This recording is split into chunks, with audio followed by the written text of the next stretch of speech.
বাটোয়ারা নিয়ে দ্বন্দ্ব করে গুলি মার্ডার হয়েছিল। আপনারা এই কদমতলার মানুষের কাছে আজকে আমি বিচার দিয়ে যাচ্ছি। রাষ্ট্রপতি জিয়াউর রহমানকে আমি শ্রদ্ধার সঙ্গে স্মরণ করছি। লালপুর বাগাতিপাড়ার আমার রাজনৈতিক জীবনের অভিভাবক যারা ফজলুর রহমান পটলকে, যে নেতা আমাকে লালপুর থানায় বলতো, বাড়ি তুই আমার এই লালপুরে বাগাতিপাড়ার 15টা ইউনিয়নের সবচাইতে তুই আমার ছোট মানুষ, তুই আমার কাছের মানুষ, তুই আমার আপন মানুষ।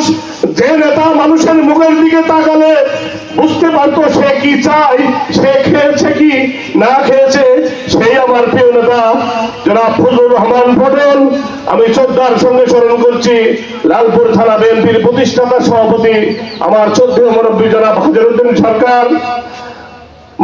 আমি শ্রদ্ধার সঙ্গে স্মরণ করছি লালপুর থানা বিএনপির প্রতিষ্ঠাতা সাধারণ সম্পাদক আব্দুল রাজ্জাক মাস্টার, বড়াইগ্রাম থানা বিএনপির আমার অত্যন্ত আপন মানুষ, যে আমাকে উপজেলা নির্বাচনের সময় আমাকে বলেছিল বাড়ি মারা যায়। সেদিন আমি কদম ছিলাম, বাস স্ট্যান্ডে ছিলাম। গুলি মারা যাওয়ার কথা শুনলাম ক্লিক করে তার লাশ এসে উপস্থিত হয়েছে। আমি সহ আমার বিএনপির অনেক নেতৃবৃন্দ আমরা এলাকার সন্তান হিসাবে দেখতে এসেছিলাম।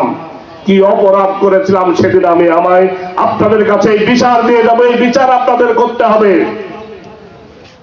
সেদিন আমার আমার বড় ভাই মকলেছুর রহমান, আমার এই ইউনিয়ন বিএনপির এক প্রতিষ্ঠাতা যুব দলের সভাপতি ছিলেন তিনি, মকলেছুর রহমান, তার সন্তান মহসিনকে রাতে তুলে নেওয়া যাওয়া হয়েছিল।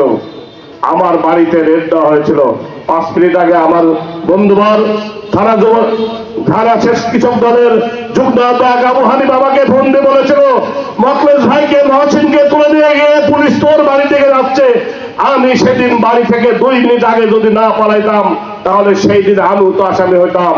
তাই কদমতলার মানুষের কাছে আমার বিচার, এই কদমতলার আওয়ামী লীগের এই দালালেরা এই ক্লিকপুরে একদিন আপনারা বসতে পারেন নাই, এই দালালের বিচার আপনাদের কাছে দিয়ে গেলাম। সেটা আপনাদের লাঠি দিয়ে করবেন না, ভালোবাসা দিয়ে করবেন না, কি দিয়ে করবেন, আমি কোনো প্রতিশোধ দিতে চাই না। শুধুমাত্র আমি বিচার দিয়ে গেলাম এই ক্লিকপুরের মানুষের কাছে। সেদিন কি অপরাধ করেছিলাম আমরা, কি অপরাধ করেছিলাম আমার বিএনপি নেতৃবৃন্দ।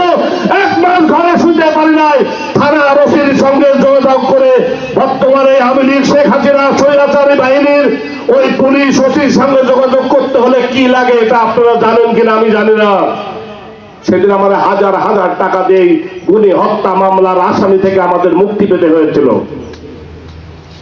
প্রিয় ভাই আমার, আপনারা এই কদমতলার মানুষ, টাঙ্গাপাড়ার মানুষ, আপনাদের কাছে আর একটা বিচার দিয়ে গেলাম।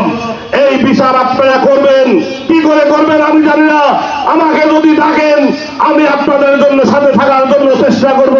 কদমতলার যেদিন গুলিকে হত্যা করা হয় পরের দিন এই টাঙ্গাপাড়ার আমার বিএনপির একটি বাড়িতে একটি মুরগি তদুরের কথা, একটা বাচ্চা ছেলে মুরগি চোই টাকা পয়সা মোটরসাইকেল সহ সবকিছু লুটপাট করে খেয়েছে টাঙ্গাপাড়ার মানুষ। কারা লুটপাট করেছে আপনারা সব জানেন। এই বিচার আপনারা করবেন, কি দিয়ে করবেন জানি না। প্রিয় ভাই আমার, আমি আর একটি কথা বলতে চাই। আজকে কয় তারিখ?